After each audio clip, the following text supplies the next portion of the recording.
work out where right when I have around 7,000 for my Monkey Town, the ZMG would be coming out. So in which case, if he sent me one, I would just use my current money as defense instead of the Monkey Town. And then I'd be able to defend the ZMG with that money. But since he didn't send me one, I just went for the Monkey Town and started ecoing again. But as you can see, I'm not. The only problem with eco on this map is I am anti-stalling myself, which obviously is not ideal.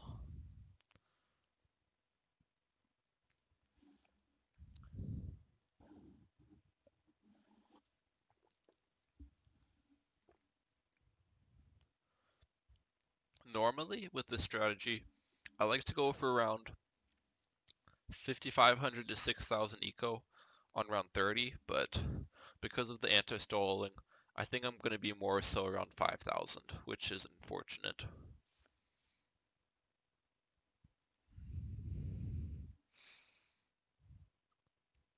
So he ends up sending me around 26 CMG, which is honestly a pretty good play. It slows down my eco quite a bit because I have to use a stall and then Maelstrom a few times, while his farms are already very solid, so it doesn't even slow down his farms too much. So good play on his part sending that.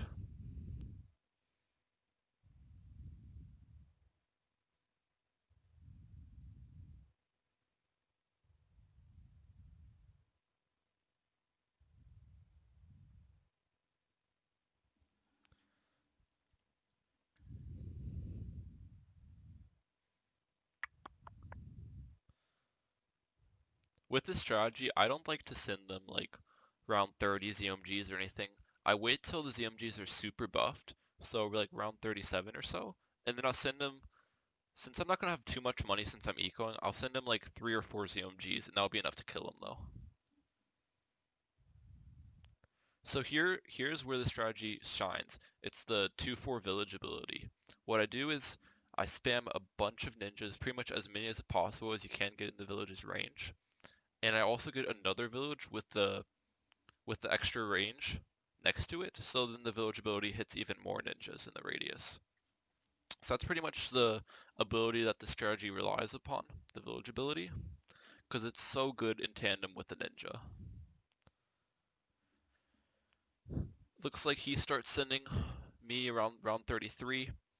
I stall them and then keep spamming more ninjas as possible.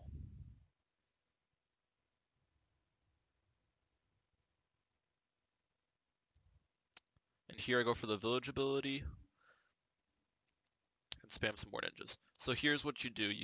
You go for the village ability, and then you sell it and rebuy it. You pretty much just micro the village ability with this strategy. Another thing, the reason why boosts are so effective late game is because when you boost and village ability, those stack on top of each other, so ninjas become like super powered. So it's great if you can have all 3 boosts left at the end of the game, but unfortunately, I only had 2 left.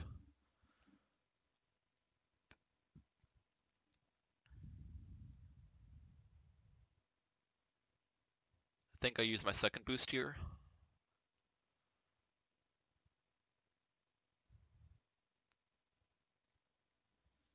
Yep. And then I think here's where I start countering pretty soon. Yeah, I send him like 3 ZMGs back, and there's no way he's going to defend this, but the problem was, while the ZMGs were coming, I couldn't find where to place my village over here, because the mobs were blocking the screen. So I ended up dying because I couldn't micro my village ability.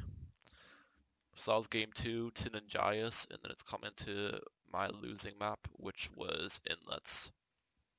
I'm mainly a boat player, so water maps are what I prefer, and Inlets is probably my best map. I love boat mortar.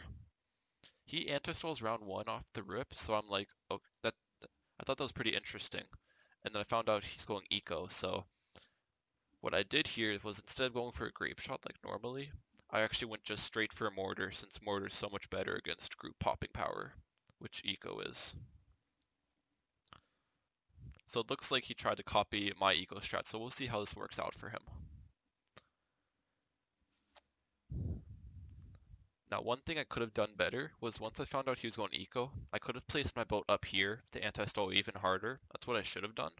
But um, looking back at it, I guess I didn't because I didn't want to sell my boat again, but it probably would have been worth it because slowing down eco is the best thing you can do.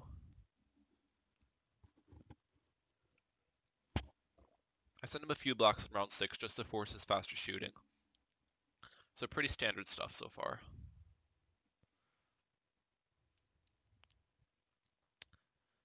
He has to be careful with how much he ecos though, because you can't over eco with that eco strategy due to the fact that you need a ring of fire and a camo village on round 18. And since I'm anti-stalling the rounds quite a bit, it could be very easy for him to over eco, so that's what he needs to watch out for. He sends me a bunch of yellows. I send him yellows back, and it looked like for a second there that I might kill him since he didn't choose to boost, but he leaks down to 12 lives. So it was very close. And look at this, it's round 10, so I know he's very low on money. I send him some leads. He has to sell his village to afford a ring of fire, so I know he's screwed at this point because there's no way he's gonna get camo lead detection.